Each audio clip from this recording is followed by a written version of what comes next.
ტრამპმა გაამკაცრა კონტროლი მსოფლიო ჩემპიონატამდე და მემარცხენეები პანიკაში ჩავარდნენ, რადგან პლანეტის ყველაზე დიდი სპორტული ღონისძიების უსაფრთხოება იქცა კანონიერებისა და უწესრიგობის დაპირისპირებად. 2026 წლის 3 ივნისს, როცა რამდენიმე დღე რჩებოდა ბურთის გაგორებამდე, შეერთებულ შტატებში, კანადასა და მექსიკაში შინაგან უსაფრთხოების დეპარტამენტი აღმოჩნდა ამერიკის სენატში გამართული მკაცრი მოსმენის ცენტრში.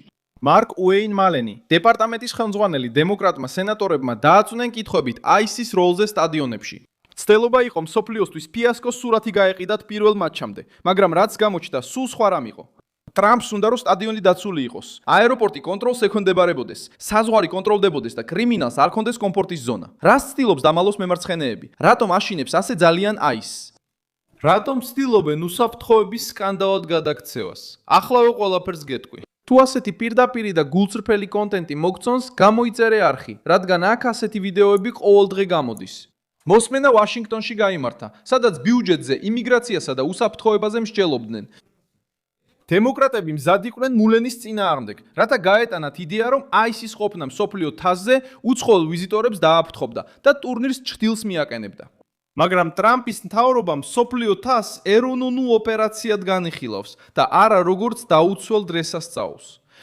ღონისძიება 2026 წლის 11 ივნისს იწყება. თამაშები ჩატარდება ჩრდილოეთ ამერიკის 16 ქალაქში, მათ შორის 11 ამერიკულ ქალაქში. ეს ნიშნავს გადატვირთულ აეროპორტებს, გადავსებულ სასტუმროებს, საერთაშორისო დელეგაციებს, გუშემატკივრების გადაადგილებას, პროტესტებს და ორგანიზებული დანაშაულის რისკს, რომელიც შეიძლება ისარგებლოს არეულობით. მალენი მკაფიოდ განაცხადა CBS-თან ინტერვიუში, რომ ISIS ჩართული იქნება მსოფლიო ჩემპიონატის უსაფრთხოების სტრუქტურაში, თუმცა მას არ ექნება მასობრივი დაპატიმრებების მისიარების მისია. მისი განცხადება მარტივი იყო. სააგენტო არ მოიხსნის სამართალდამცველის უნიფორმას მხოლოდ იმიტომ, რომ არსებობს სტადიონი და საერთაშორისო კამერები.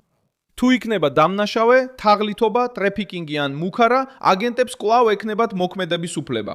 მემარცხენეებმა აიღეს ეს ფრაზა და სცადეს მისი გამოყენება გულშემატკივრების წინააღმდეგ შიშის დასათესად. თუ აგენტი თამაშის გზაზე მუქარას გადააწყდება, უნდა იმოქმედოს. თუ თავი მოაჩვენოს, რომ ვერ დაინახა, რათა აქტივისტი არ შეაწუხოს. სენატი ამ დაპირისპირების ასპარეზად იქცა, რადგან სანქტუარული ქალაქები ცდილობენ შეზღუდონ თანამშრომლობა ფედერალურ საიმიგრაციო ორგანოებთან. ტრამპის მთავრობამ მკაცრი მუქარით უპასუხა. თუ ადგილობრივი მთავრობები ხელს უშლიან კანონის ახსრულებას, ამ ადგილებში საერთაშორისო რეისების დამუშავება შეიძლება კითხვის ნიშნის ქვეშ დადგეს. მემარცხენეებმა ამას ქაოსი უწოდეს. მაგრამ ტრამპის ლოგიკაა ინსტიტუციური ზეწოლა. ქალაქს არ შეუძლია მოითხოვოს საერთაშორისო ნაკადის, ტურიზმის, ფულისა და ფედერალური სტრუქტურის სარგებელი, იმ დროს როცა ცდილობს დაბლოკოს ეროვნული ხელისუფლების უფლებამოსილება, რომელიც პასუხისგებელია საზღვარსა და იმიგრაციაზე. დაძაბულობა გამძაფრდა, რადგან ლოს-ანჯელესმა, რომელიც ამერიკის ერთ-ერთი მასპინძელი ქალაქია, მიიღო ადგილობრივი გარანტია, რომ მსოფლიო ჩემპიონატის მატჩებსა და ღონისძიებებზე არ იქნება იმიგრაციის სამოქალაქო კონტროლი. ეს ინფორმაცია გამოიყენეს იმისთვის, რომ საზოგადოების ნაწილი დაემშვიდებინათ. მაგრამ იქაც კი ხელისუფლებამ აღიარა, რომ ზოგად უსაფრთხოებაში ფედერალური სტრუქტურებიც იქნებიან ჩართული და სიტუაცია შეიძლება შეიცვალოს. ლოს-ანჯელესში ასევე გაიმართება ირანის მატჩები, სადაც ირანული დიასპორა დიდია და პროტესტების რისკიც არსებობს. ანუ კეთილინებით დაცული მსოფლიო ჩემპიონატი არ არსებობს. არსებობს უსაფრთხოების ოპერაცია რეალური რისკით და ტრამპი იცის, რომ ნებისმიერი შეცდომა ამერიკის შეერთებული შტატების წინააღმდეგ იქნება გამოყენებული. სწორედ აქ ტრამპი თამაშს ატრიალებს. უსაფრთხოება პოპულარობის კონკურსი არ არის. უსაფრთხოება ნიშნავს პრობლემის თავიდან აცილებას მანამ სანამ უკვე გვიანი გახდება. მემარცხენეებმა ასევე სცადეს მსოფლიო ჩემპიონატის სხვა კრიზისებთან შერევა, რათა მთავრობა უკონტროლოდ წარმოეჩინათ.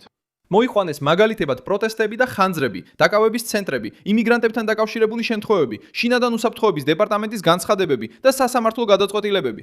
მიზანი იყო მულენისგან ისეთი ფრაზის მიღება, რომელიც დაუმორჩილებლობას გავდა. მან უპასუხა, რომ კანონს აღასრულებს და კონსტიტუციას დაიცავს. ეს დემოკრატებს აწუხებთ, რადგან მათ სურთ, რომ ქვედა ინსტანციის სასამართლოებმა, მერებმა და თავშესაფრის ქალაქების გუბერნატორებმა მთელი ფედერალური პოლიტიკა შეაჩერონ. კრიზისს საერთაშორისო ფენა დაემატა FIFA-ზე ზეწოლის შედეგად. ნორვეგიის ფედერაციამ მხარი დაუჭირა ეთიკურ საჩივარს გიანი ინფანტინოს წინააღმდეგ, რადგან მან მშვიდობის პრემია დონალდ ტრამპს გადასცა მსოფლიო ჩემპიონატის წილის ხაზზე. არგუმენტი ისაა, რომ FIFA-მ დაარღვია პოლიტიკური ნეიტრალიტეტი. მაგრამ ეს მოძრაობა აჩვენებს, როგორ გადაიქცა მსოფლიო ჩემპიონატი ტრამპის წინააღმდეგ ბრძოლად პირველივე თამაშამდე, როცა ამერიკის პრეზიდენტს აღიარებენ პოლიტიზაციაზე ჩივიან. როცა ამერიკის მთავრობა უსაფრთხოებას აძლიერებს, ჩივიან დაშინებაზე. როცა ფედერალური აგენტები გეგმაში ერთვებიან, ჩივიან შიშზე. საქმე ფერმურთი არ არის. მიზანია ტრამპის დისკრედიტაცია მთელი მსოფლიოს წინაშე.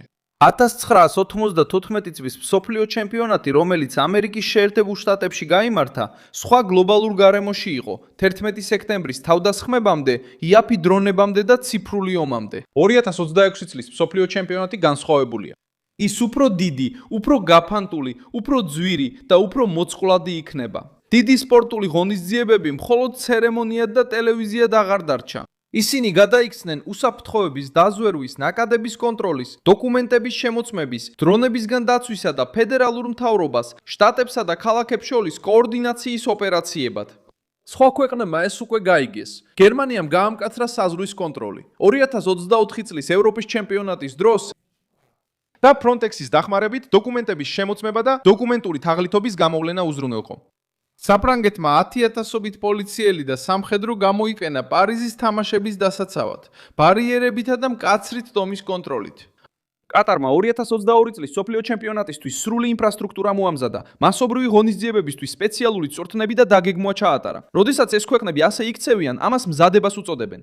როცა ტრამპი ასე იქცევა, მემარცხენეები ამას მუქარად მოიხსენიებენ. ტრამპი არაჩვენებს თითქოს მსოფლიო ჩემპიონატი იდეალურ სამყაროში ტარდება. ის ამ ტურნირს აშშ-ის ვიტრინადაც ავიქვამს და სუვერენიტეტის გამოცდადაც. ტრამპს სურს აჩვენოს, რომ მსოფლიოს მიღება არ ნიშნავს კონტროლზე უარის თქმას. ეს არის ხელისუფლება, რომელიც უსაფრთხოებას მთავარ საკითხად აყენებს, მაშინ როცა მემარცხენეები ცდილობენ დისციპლინა პანიკად გაკიდონ. მე ვარ მილსონ ალვესი, საერთაშორისო ურთიერთობების სპეციალისტი და ჩემი მიზანია ყოველდღე მოგაწოდო სანდო ინფორმაცია. სიახლეების ბულები ვიდეოს აღწერაშია. მოიწონე ეს ვიდეო, გამოიწერე არხი და ბოლოს გადახედე კომენტარებს, რომ კიდევ უფრო მეტად ჩაერთო მილსონ ალვესის საზოგადოებაში.